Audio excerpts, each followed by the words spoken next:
s'attire régulièrement dans les encablures de Kibomba, aux environs de Kitshanga, dans les périphéries de Tongo, aux abords de Nyamilima et non loin d'Ikshasha dans la province du Nord Kivu.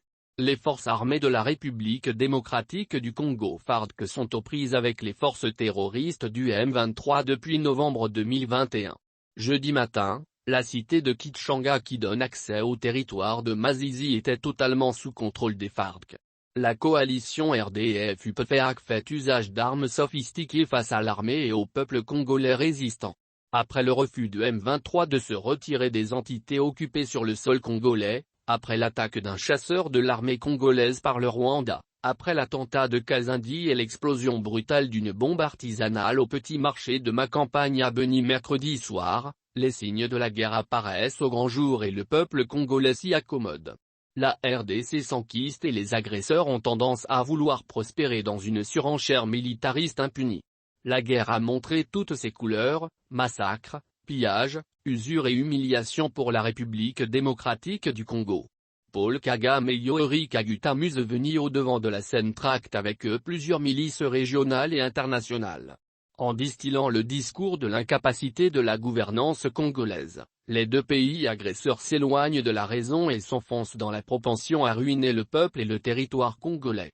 Longtemps dépendants de richesses tirées du chaos congolais, les deux États s'opposent au sevrage et se spécialisent dans la construction des gîtes de tension en RDC pour survivre internationalement. Paul Kagame qui a choisi de sacrifier son peuple sur l'autel d'intérêts économiques tirés du sang des Congolais rencontre de plus en plus d'obstacles dans sa campagne contre la RDC. Furieux contre Félix Tshisekedi, le dirigeant rwandais ne s'attendait pas à une recrudescence de la résistance populaire face à son projet de domination du peuple congolais. En s'appuyant sur les communautés rwandophones du Nord Kivu, il commettait l'immense erreur d'oublier les affres causées au même peuple par son armée tout au long des campagnes de guerre et de rébellion passées. Vivre sous la tutelle du Rwanda équivaut à une pire colonisation, a chuchoté un déplacé de guerre de Kanyaruinya, au nord de Goma. La plupart des 500 000 déplacés de Rutshuru et Masisi sont rwandophones. Ils connaissent bien les Rwandais parce qu'ils vivent à la frontière avec ce pays. C'est la raison pour laquelle ils fuient tous pour échapper à l'extermination. Le M23 ne peut jamais protéger les rwandophones. Il essaie de les attirer pour les massacrer, a témoigné un enseignant de Rutshuru lui-même déplacé de guerre hébergé à Kanyaruinya. C'est dans cette exaspération qu'après avoir récupéré les localités de Kishish et Bambu des mains de l'armée rwandaise RD/M23 le mardi 24 janvier 2023, les FARDC ont observé que les éléments terroristes du M23 ont renforcé leurs effectifs le mercredi 25/01 à Bambu. C'est dans cette exaspération qu'après avoir récupéré les localités de Kishish et Bambu des mains de l'armée rwandaise RD/M23 le mardi 24 janvier 2023, les FARDC ont observé que les éléments terroristes du M23 ont renforcé leurs effectifs le mercredi 25/01 à Bambu.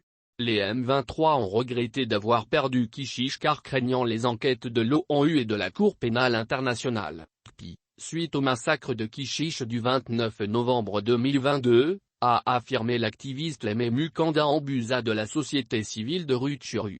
Depuis le début de la semaine, les forces terroristes M23/RDF tentent de récupérer la cité stratégique de Kitshanga située entre le territoire de Masisi et les limites du territoire de Rutshuru. Ce mercredi, l'ennemi voulait déborder vers le territoire de Masisi en coupant la route Kitshanga-Goma au niveau de Lushebur, Burongu, Kabale-Kasha et Rugarama. Bravo à nos vaillants militaires FARDC qui ont repoussé l'ennemi, signale Aimé Mukanda Ambusa. Dans cette zone, les terroristes du M23 sont visibles et habillés en uniforme de l'armée rwandaise. Le but de l'ennemi serait entre autres de récupérer le territoire de Masisi où il aurait planté plusieurs caches d'armes depuis plusieurs mois. L'autre indice qui attire les Rwandais à conquérir coûte que coûte la cité stratégique de Rubaya est que l'entité regorge plusieurs réserves de coltan et de cassitérite stockées et bloquées cherchant à être acheminées vers le Rwanda. Les dernières mesures de contrôle imposées par Kinshasa ne permettant plus de contrebande entre les deux pays comme ce fut par le passé où les matières premières franchissaient clandestinement les frontières illégales et les sentiers entre les deux pays RDC et le Rwanda, explique la même société civile. Plusieurs militaires RDF sont visibles dans le parc national des Virunga côté Kanaba, Rutare, Mont Nyamulagira, escales 1 et 2, Bichucha et Bouiza en renfort aux terroristes du M23 qui veulent piller les mines de coltan et cassitérite.